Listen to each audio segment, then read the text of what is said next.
Vote দিতে পারে নাই।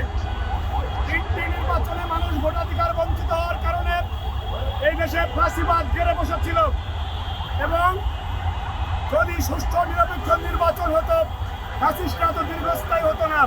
বিএনপির ভারপ্রাপ্ত চেয়ারম্যান জনাব তারেক রহমান দীর্ঘ 17.5-17 বছর মানুষের ভোটাধিকার ফিরে দেওয়ার জন্য এবং তার নেতৃত্বে এদেশের ফ্যাসিবাদ বিরোধী বিভিন্ন সংগঠন যুগপৎ আন্দোলন করে আজ আগস্ট হাসিনার বিদায়ের পরে বাংলাদেশের মানুষ ভোটাধিকার প্রয়োগের জন্য উন্মুখ হয়ে বসে আছে।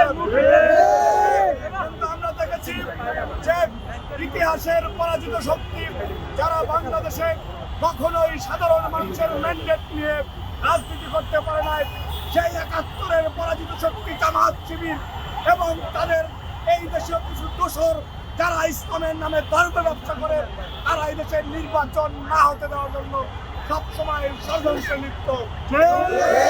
আজকে যখন বহুল প্রতীক্ষিত নির্বাচনের তফসিল ঘোষণা করা হয়েছে তখন এই যে ওসমান হাদির উপরে হামলা হলো আমাদের মনে প্রশ্ন থাকে এর সাথে 71-এর পরাজিত শক্তির নির্বাচন বানচালের সম্পর্ক আছে কিনা,